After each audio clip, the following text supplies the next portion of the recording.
member of HEDRA here, as we all know. So Bruce, if you could stand up and raise your right hand. We'll both read this. Okay. I, Bruce Goldbush, I, Bruce Goldbush, do affirm do affirm that I will support the Constitution that I will support the Constitution of the United States of America, of the United States of America, the Constitution the Constitution of the State of Minnesota, of the State of Minnesota, and the Charter and ordinances and the Charter of Ordinances of the City of Hastings, of the City of Hastings, and that I will faithfully discharge and that I will faithfully discharge the duties of a HEDRA Commissioner the duties of a HEDRA Commissioner for the City of Hastings, for the City of Hastings, counties of Dakota and Washington, counties of Dakota and Washington, and State of Minnesota, and State of Minnesota, according to the best of my ability and understanding. according to the best of my ability and understanding. Well, welcome back, Commissioner. Thank you. Thank you.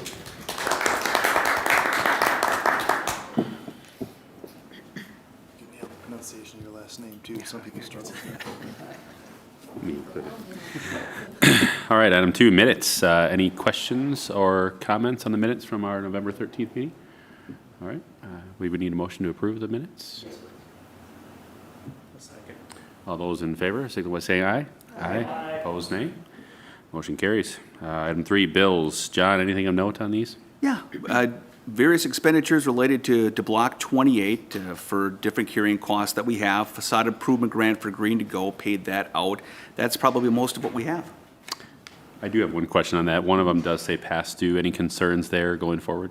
What's that again? The Excel for Block 28 does have a past due note on there. Any concerns, or was there an issue with that? No, it was just one of these things that it didn't get to my attention for whatever reason. No worries. Okay, thank you. We would need to pass the bills as well.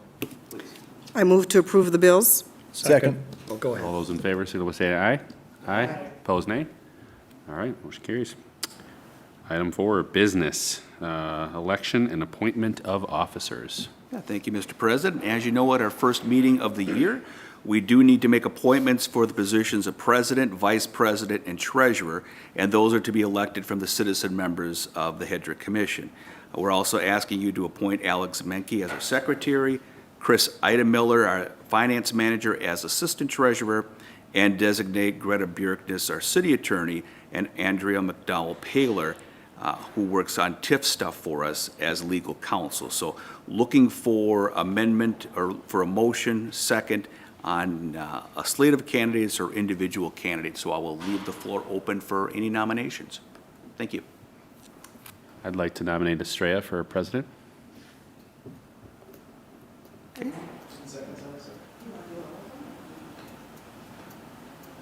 We can do all of them. Yeah, that's fine.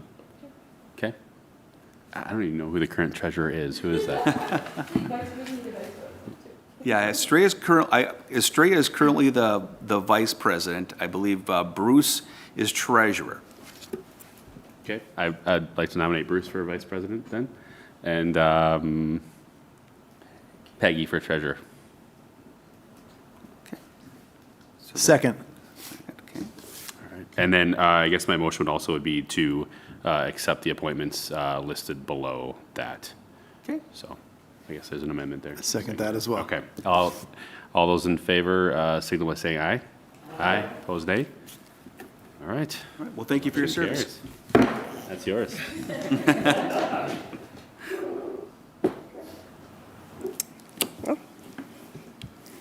We'll just carry on, I guess. So should we go to business? Authorize for banking signature. Am I with the right one? Right here? Yes. Authorize. Yep. B. Okay. Okay. All right.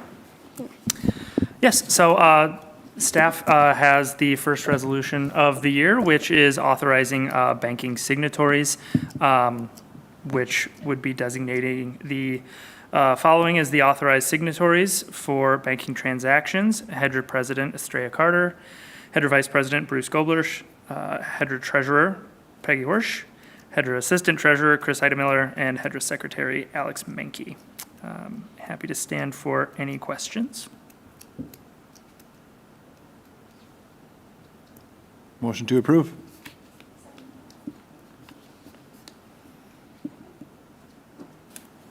So can I forget, can I get a motion for, wait, I'm saying, we just did, so carry on to the next one, or? No, we just. Wait for, all in favor, okay, now, it's, well, when I do it, I start having a panic. All in favor, yeah, all in favor signify by saying aye. Aye. Those opposed signify by saying nay. Nay. Okay, motion, oh. I rubbed off on you. Oh, okay. Motion prevails. All right.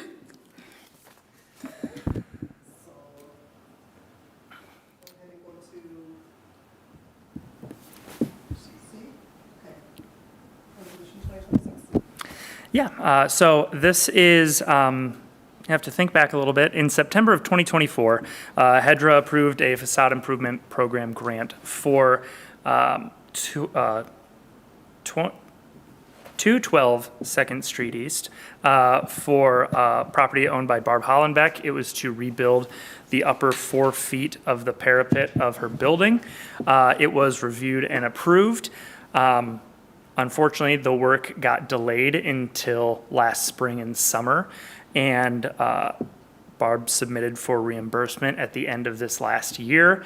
Per the facade improvement program, applicants have 4 months to submit for reimbursement, otherwise they need to seek an extension.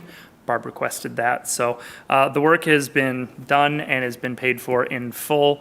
The funds would not come from this year's facade improvement grant dollars. They would come from last year's rollover into the general fund. And we last year only committed 23,000 of that 50,000 and have currently only paid out 9,500 of it. So just over 40,000 rolled over into the general fund. So we're not at concern of overspending on that one, but I'm happy to stand for any questions. Can you remind me how much that was for? The total, I forgot to print that off. It was north of $40,000 for the full work. So the grant would be for the full $5,000. So, for 5,000? Yes. Got it, thank you. I'd like to make a motion to approve.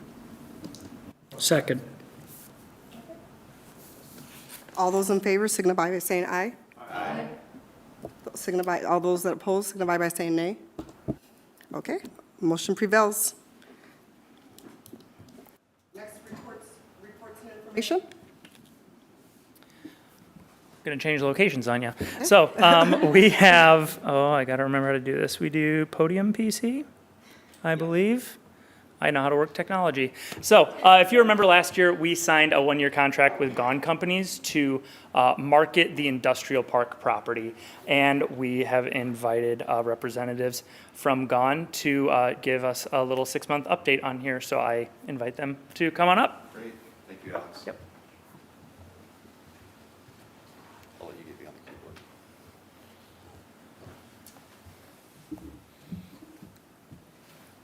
All right, well, hello, and thank you so much for inviting us. We're really happy to be here, and we've enjoyed working on this property. It's definitely a unique piece in the city. Go next one. You just get past that. So just to do a rehash, I know Alex and John get to hear a little bit more about the day-to-day operations of what we do and how we approach things, but just to go back to the day one in July, our approach is to work with all the different commercial real estate avenues we have available. So that's using CoStar, that's using MinCar, Commercial Association of Realtors, that's networking with other brokerages and reaching out to developers, along with then working inside your community and seeing what needs exist here. We've reached out to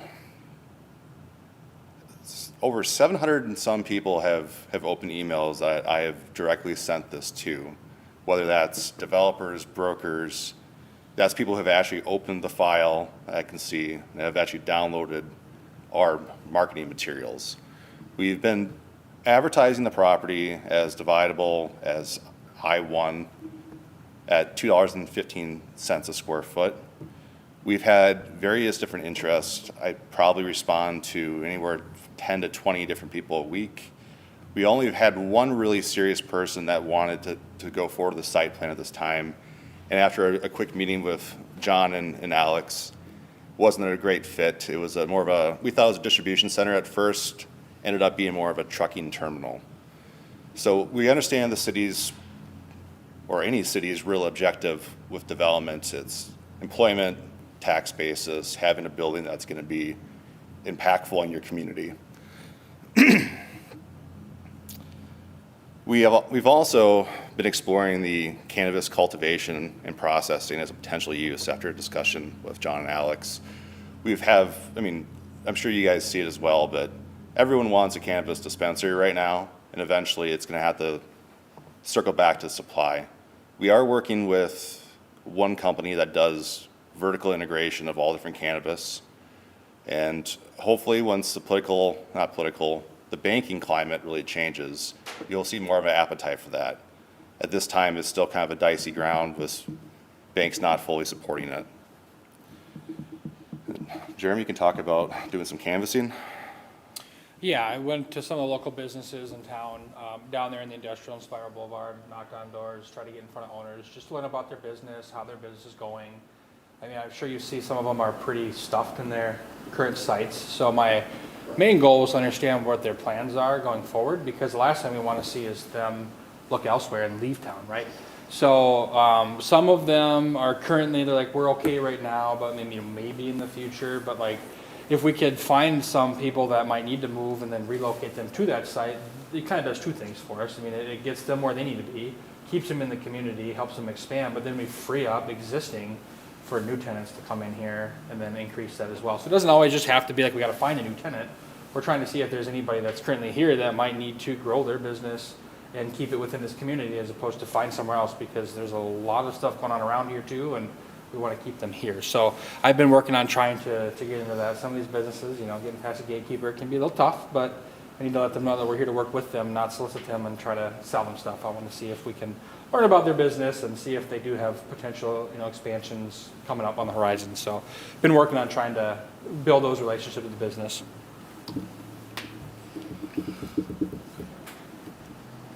Well, I just want to circle back too. So a lot of what we do on a day-to-day basis is working with brokers. We put out want ads, searches, and they do the same. And there's this kind of Easter egg hunt that goes on. A lot of what we've been seeing for what is really needed is immediate use buildings, especially in the industrial space. You're looking at 5,000 to 20,000 square foot is the most typical sizing requirement that comes across. We have been working with our architect, Kathy Anderson. She's been pretty busy, but we actually just got back a concept that she's wondering if we want to go forward with for possibly the southwest corner, taking off 5 or so acres and doing more of a built-to-suit model. So that would be a site plan, renderings, and then doing what we do and other businesses do is you go out, you try to find the tenants, you try to make this a reality. Starts with a pretty picture, ends with people actually signing leases and us building a building. Yeah. So it's easier to sell something too. Like, hey, look at this Field of Dreams, right? But if we can render like a building there and they can visually see where their next site might be, it does help sometimes in getting that buck move down the line, because otherwise they just see this beautiful farm field that we're farming right now and they like, what is that going to be? So like that's part of getting that done, is helping visualize like here could be your future, But we're seeing a lot of demand for they want to move in ready, right? Like there's a lot of people would rather have it be built. So if we can get enough of that demand, then we can find, or even ourselves do that construction and then fill those leases ourselves. So here's a little bit of evidence to what I was saying. Outside of what I see from brokers, you can see that the vacancy rate is 0 for that 5,000 to 20,000 square foot. Occupancy.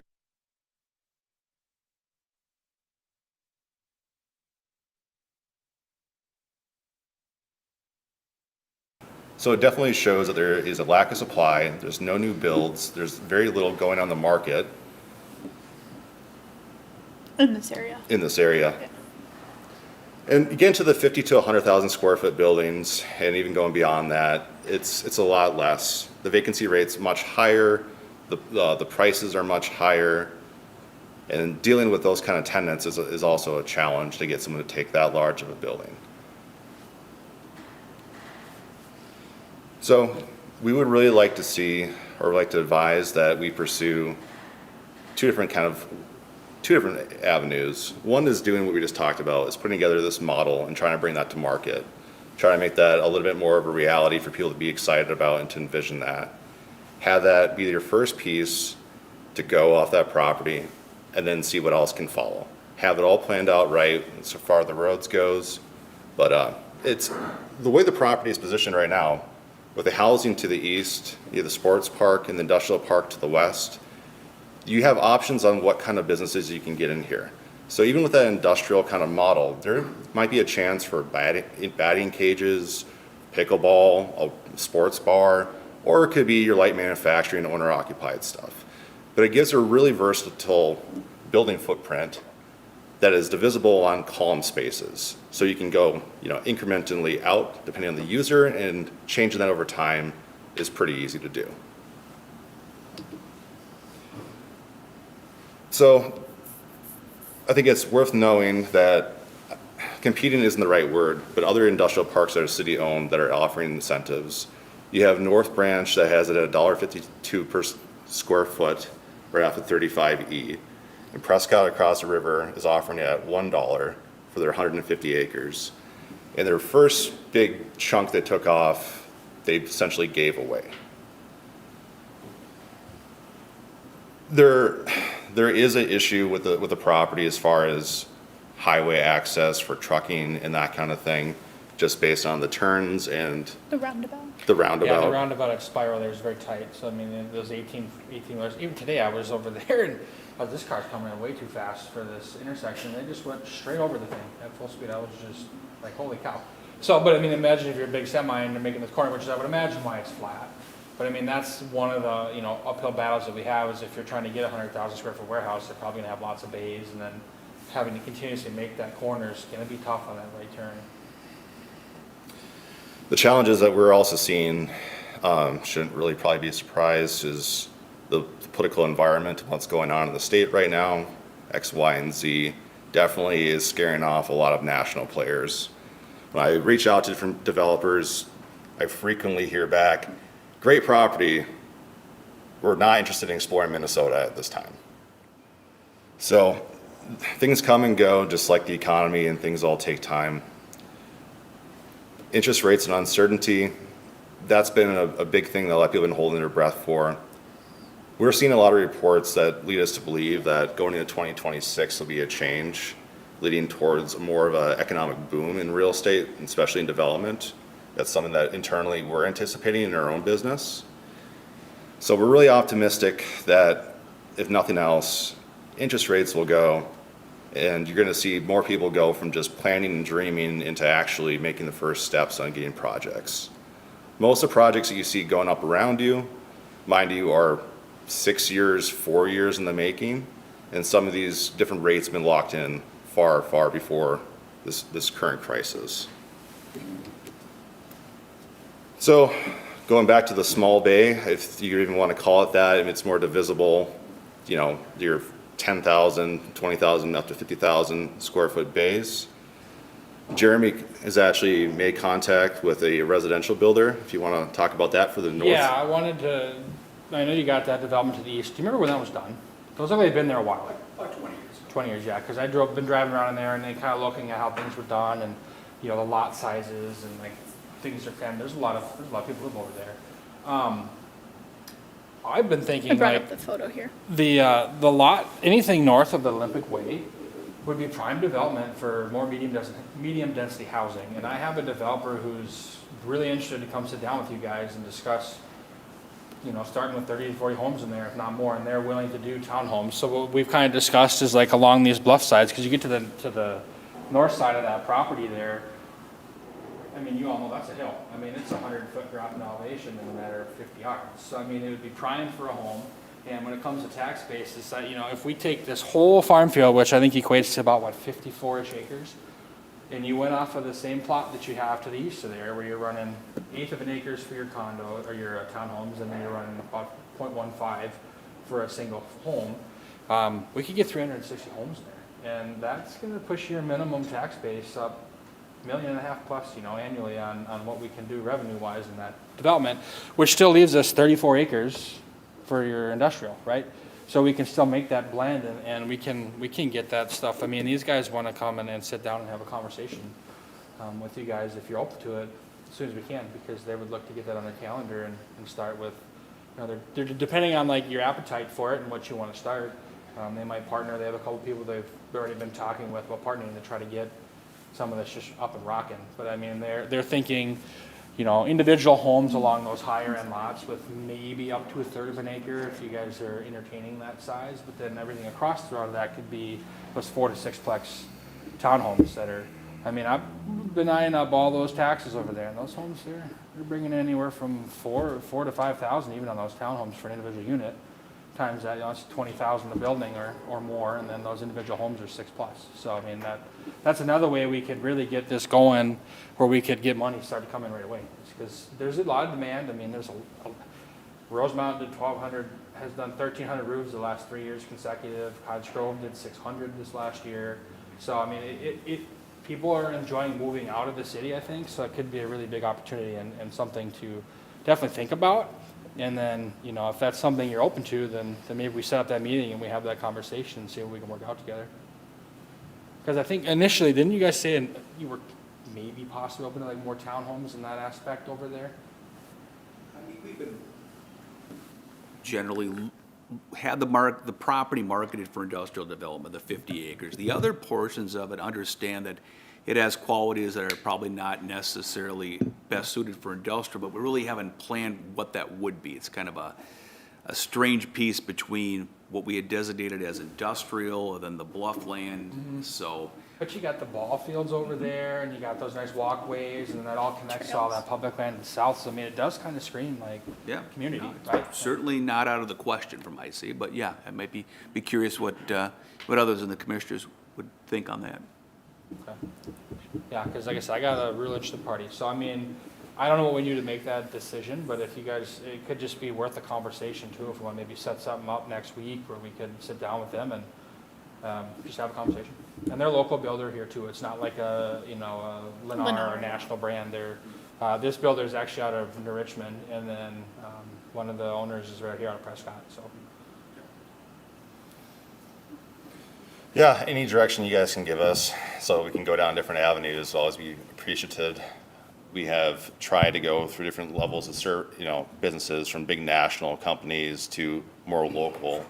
And right now, with the demand for industrial has really been focused in Minnesota on the western suburbs. You see that the frequent demand that people are looking for bigger size too, that you can get into your 50 to 100,000 square foot warehouses, is your Maple Grove, your southwest corner, even going up towards Rogers, is where a lot of these businesses are seeking right now. But it doesn't mean that there's not opportunities to be had in town. It just might be a little bit different business than we were anticipating when we first launched on our search. Yeah, and then I think this is silly when I got into commercial real estate, but now I really see the importance. Marketing the property at $2.15 a square foot maybe isn't the best strategy. What we would do sometimes is negotiable or subject to offer, and that invites the conversation. Because quite honestly, we might be able to get you $5 a square foot for some users, or you might want to give it away for $1. But it definitely brings more conversation to the table. And I don't anticipate that's a huge hang up right now, but maybe it's just worth a revision, because we have 4 different flyers or brochures on this property, you know, going for cannabis, going for built to suit, going for lease, 2 different for sale ones and a condensed one. You really want to get people as interested quickly to look into the property instead of just being sticker shock. And maybe that's a switch up that we can make with still the intention that your price is $2.15. Yeah, so if it's just like price negotiable, it gets them to the table, right? We can hear about what their business is, and then we can worry about, let's get the money out of it, or what, if the business is a fit, maybe you see dropping the price, or if it's, you know, something that pays more. It's just to get them to the table, because like we get broker blasts every day about all these sites all over Minnesota, and it's like, if it doesn't catch your attention right away, they move on. So we want to try to snag more people to just open the door and have those conversations. And if it's not the right fit, it's not the right fit, but at least it brings something else to the table, right? It brings in this traffic. So yeah,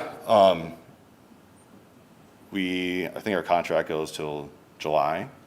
We obviously are willing to extend that with you guys if you think we're a good fit for the city. We've been working hard, and I know that it may not seem like there's a whole lot of fruit on the table right now, but I think this residential developer is a really good portion or a really good fit for part of the property. Doesn't fulfill your industrial and job creation, but definitely from a tax perspective and a long-term partner with the community, that could be a great value. Yeah. We would really like to work with our architect and work on that southwest corner. We've been in conversation since October, and we just got the first proposal, like I said. So I'll be introducing that to you. We get really favorable pricing. Our architect, she works Hy-Vee as one of her big clients. She does a lot of our projects. They're very incentivized to see a project go forward. So all the bells and whistles that we would even need will only cost $1,600, which is a lot better than 20 grand. Here, is this for a conceptual drawing of a building?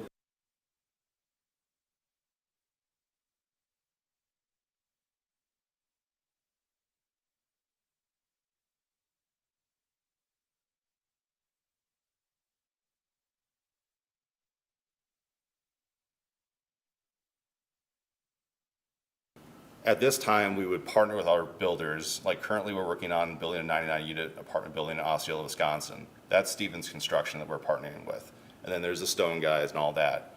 We're also working on one in Forest Lake right now, Fenway. That'd be the closest comparable to see how our model works. We have full renderings up there. We're actively trying to lease space to these different people, working with the city. There's a wetland issue, so that's been a fun conversation some days. But we would look at it that if we can connect all the pieces of the puzzle, we would be the ones to put a PA in with you, and then work on that and try to do that under our own brand. Got it. If we inspire someone to see the value in this, they might want to take it and run with their own ideas, and then it's a different situation. But it's really just trying to get people to envision what this field is and what the value is and how things would flow. And once they can see that, there's been so much of this tip-up construction that has been filled instantly. And now you're seeing a lot more retail users go into that. Like Blaine has had so much recently, off of 35E has had so much. They don't necessarily always need to be in these high traffic areas, but like the diversity of that community between industrial, sports, and residential, I think it has a lot of opportunities for businesses. Okay, thank you. So anything further you guys had to present? No, that's kind of our 6 month. I don't have anything solid to show you right here today, but I'll send you over that first kind of rendering so you have an idea of what we're looking at, maybe exploring. All right. Okay, I have a couple questions and comments, but first, John, where were we at? Didn't we have like a developer developing like almost, was townhomes and homes, like 500? We did, So yeah, kind where- of towards the what happened with southeast that? corner of. That concept, the developer's still present. The concept for the 450 homes has changed dramatically. Concept plan showing now is about 190 homes, primarily single-family. We've provided no approvals to that and so forth. We've had a couple of concept plans. They intend to bring something forward yet this year. So that's what I know on that one at this point. Okay, the reason I'm asking, because I want to know if there was a need since they talked about the residential, and then I thought about that as well. Sure. So, and then I have a couple questions and comments. I really like the idea, how you said, maybe doing something with entertainment and recreation, especially to attract more people, you know, because we already have residential around that area. So I really like that idea, just because when I go to other places like Woodbury, they just built a Topgolf, and you know, we're always going out of Hastings to go to entertainment and things like that. And then you made a comment about out national potential developers or buyers said they weren't interested because of the political climate. Can you elaborate more? Is that what does that mean? And the reason why I'm asking that is because I actually have a commercial listing, and I get calls from nationally and internationally, and I've never had anyone mention anything about the political climate. Yeah, I mean, I think a lot of people think that Minneapolis is all Minnesota, And going back to the 2020 and seeing that, and also just what's going on with ice right now, I think that makes a lot of players a little less adventurous to get into Minnesota if they're not existing players in the state. I think there's also concerns with tax regulations, where some businesses might be looking to move out of Minnesota into Wisconsin right now. That's a big thing. We're seeing people, residential and businesses, are moving from the Twin Cities into western Wisconsin. Certainly there are national players that are still going to be involved in our market. We haven't scared everyone away yet. But it's harder to get those kind of players interested in a site like this right now. And I'm glad to hear that you're having phone calls come through. That's just, I've heard this about 10 different times from different players. And I think it's just the whole image that Hastings is Minneapolis. Doesn't matter where. Okay. And then, do you guys use Crexy at all? Yeah, so like, we do, but I just found it helpful as well as commercial, Yeah. with having that tool. CoStar is kind of where that's our golden child. We work really closely with our team, so Yeah, so do I. research and comps. And I know that feeds into a lot of different groups, a lot of different pages, even ones I don't even know exist, because I'll get inquiries through these different websites. Commercial Edge. Commercial Edge is, yeah. But CoStar is kind of our bread and butter for where we put this out. It's also, we've met with plenty of developers ourselves too in person. Like United Properties, I was really trying to get to take a look at this. I met with one of the vice presidents at CBRE that reps medical brands and try to get him to show his clients. Okay. All right, thank you. John, can you tell me about when we put this property on the market? Or how long we've been looking for a tenant for this property? It's a good question, Commissioner. We've owned the property here since the 70s. In particular, the marketing on this portion of the property, at least the last 20 years or so. We developed the infrastructure to the south of that around 2007, 2008, and then reserved this 50 acres to the north for a future larger development. And we've had some various people that have helped us out over the years to try to make something happen on it, but that's a little bit of the history we have. Just thinking, I knew it was a long time, but given the challenges on the proximity to the highway, the roundabout, all the things that make it challenging, I guess it seems to me it would make sense to at least have a conversation with the residential developer to see what they have to say and see what their vision is. So I guess I would recommend that. Also echo what Streya said about the entertainment piece there with the residential area that's there already with the potentially additional houses going in, the already entertainment with the ball fields there too. It seems like it would fit a little bit. So thanks. Yeah, those could complement each other well. If you had more families and more sports venues in there, just kind of build off of that. Because at the end of the day, we're still creating tax base, right? Like that's really what we want by bringing businesses. I mean, I know it's jobs too, but if we bring in sports businesses, that's also jobs. So I mean, it might work out. It just might be not what we've envisioned for this 50 years ago, but we're trying to get something going that makes everybody happy. More people in town, more people to shop, more people to spend their dollars here. And then if we can get, if we can bring the developers like, hey, we got this going in for housing, now we have a much higher demand, because the stuff to the east of that too is very it's densely populated. So I mean, there's a lot of families right there, and then that's, Olympic Way connecting to the multi-families right there. I mean, could all work together. Yeah, it'll be fun jobs, way better than working in Right. Yeah. No, we're seeing this be more and more a thing. People want to have that lifestyle. And if we can keep people in town, live, work, play, raise a family, have friends, I think that's amazing. And there's a lot of new models that are out there that we can look into. But so many different communities, when I talk to different cities, they want sports facilities and they want hotels. You at least have the confluence that's holding you together. But the whole sports market, especially going around that family market too, if you drop your kids off for sports, can you go get a coffee or go get lunch nearby, maybe, or if your kid's got dance lessons or batting practice, you invite the whole family and it's a day.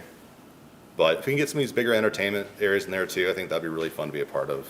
And they're out here looking, batting cages, pickleball, all these people are everyday people that contact us. I guess my thought here is this property has been for sale since, like John said, in the 70s. Right now, I'm at the point where, you know, if there's a residential adventure that maybe that part of it could be used for that. But I think that one of the things I would look at first is not sitting with that hard price. I would say negotiable, and even though you do have a price, but to bring people in, like you were just talking about, you know, have them come in and talk about what's going on and then see what price business can be laid out. Don't start with a price, because that might be turning away half the potential people that may be interested. The other aspect I wanted to go back to was when you were talking about the commercial activity and the roundabouts issue. Has anybody thought about, you know, Spiral Boulevard goes down to Glenview Drive or whatever it is, and that to the south goes right to 316. That's a direct access out of town with no stop, well, 2 stop signs, and that's it. So you're talking like you go to Spiral Boulevard, make a left, head to the east, and And then. then go, that when you T- go down the hill, take a right, Take a right. and that takes you right back to the 316. I mean, you certainly could, yeah. I but mean, you- some of the advantageous things that may not be presented Yep. when you're trying to find a commercial person, that's like, forget about trying to deal with the complex going on 316 in town. The 316 access to the south would be a lot easier. I think And- wouldn't that still bring that in play if they headed north though? No, because there you could go west Yeah. on County Road 62 or whatever and eliminate that entirely. Yeah, I mean, it's definitely something you can bring up. These people can be very picky too. I mean, they want to be right on a freeway without Yep. an off ramp. They're not even willing to drive a I hear mile, that. you know? One of the other things, talking about, you know, the idea of having an industrial commercial space, I think that's a good idea, but I think it's time to put it to sleep, to be real honest about it. I think we need to look the other direction, and if we find, you know, maybe some small businesses on one chunk of it, but this, on the east side and the north side, if that would come in and there would be developers who are interested in building, you know, maybe townhomes or single-family homes on the north side to look over the bluff like you were talking about, but in the other side, east side, running along, I don't remember what way it is out there, but the road that runs to the east of the property, you know, those are, I don't remember how many apartments are in some of those 3 buildings that are in there right now. But there may be a developer who wants to, or one of those developers may want to build out to the west. You're talking like doing another multifamily, like Yep. an apartment? Yeah, right. Yeah, I mean, that's another thing we can bring to the table and like bringing, once we start breaking ground, if you get, the single-family homes, you could put that whole thing into single-family homes, but I think you guys might like to see more density too, right? Like Right. townhomes. So like you just use, kind of like they did on the east side, like those prime lots are nice homes. And then everything else is, you know, 4 to 6-plex townhomes. Right. And then the far west side of that, you got those high-density, you know, apartment complexes. Apartment I mean, complex, that'd right. be something where we would bring to the table, to our connections that do that and say, hey, listen, here's what's going on right here. We got these complexes and we can see if we can get them at the table. I mean, yeah, that's, Personally, I think that, you know, the city's tried for a very long time to make this a commercial industrial site. Let's move our emphasis over to try and find the start of residential, and maybe it would pick up, and, you know, even if it has to start on the north side and then get something along the east side. Yep. It's a start. Thank you. Thank you. You know, I'm just gonna add my 2 cents worth. I think it's got major challenges. I've always thought it had major challenges. I was always trying to figure out what could work there. I was not in favor from the very beginning of anything that brought trucks down Highway 61. I said that publicly, I'll say it again. So, and I don't even know that that's feasible, and you're right, that intersection is a challenge, let's put it that way. I like the idea of building residence for people, not only in our community, but people that might be attracted to our community. I like the idea that if we can build affordable homes, people need affordable homes. If that means a smaller lot, if that means they're a little bit more cookie cutter, people need a house. And that's been one of the things I've tried to make important to me since I've been in this seat. So I think this is the ideal place to make that happen. It just fits. And so if we do go forward, I like that idea, but I want to make it affordable. I want it so some family that makes $150,000 can buy a house. And I really agree with you on that as well, Peggy. I think one of the things that makes me cautiously optimistic about residential housing in this area is specifically because of Walden and Hastings, where we've went from 400 plus units now down to 190, and it keeps changing. And so I think one of the things I've heard over and over again with the issues of Walden that a lot of residents have had with it is the fact that it's unaffordable. You can't pay your lot rent. And so I think that's going to be one of the biggest challenges is how do we get it to be affordable is going to be the biggest thing that we need more than ever in Hastings. We have a lot of high rent prices already. We go from quite drastically to the higher end, so I think it'll be at the utmost urgency for that as well in order to fill those spots too.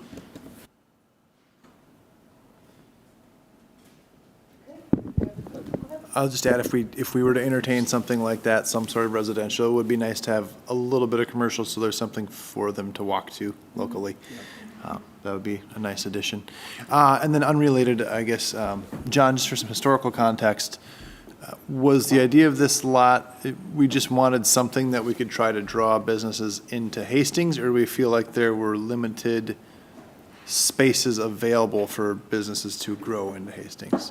You're talking about the industrial park in general? Yeah, the intention behind like this big lot, was it because we didn't think there were many sites that could accommodate industrial growth, or we just needed something we could maybe draw them into town with?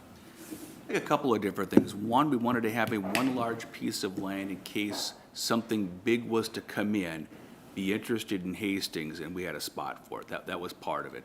The other part with the industrial park is just we provided historically smaller lots for local businesses to operate. A couple of acres here, 10, 20,000 square foot building. We've been doing that, most of the existence of the property there. When you talk on industrial property is difficult to locate.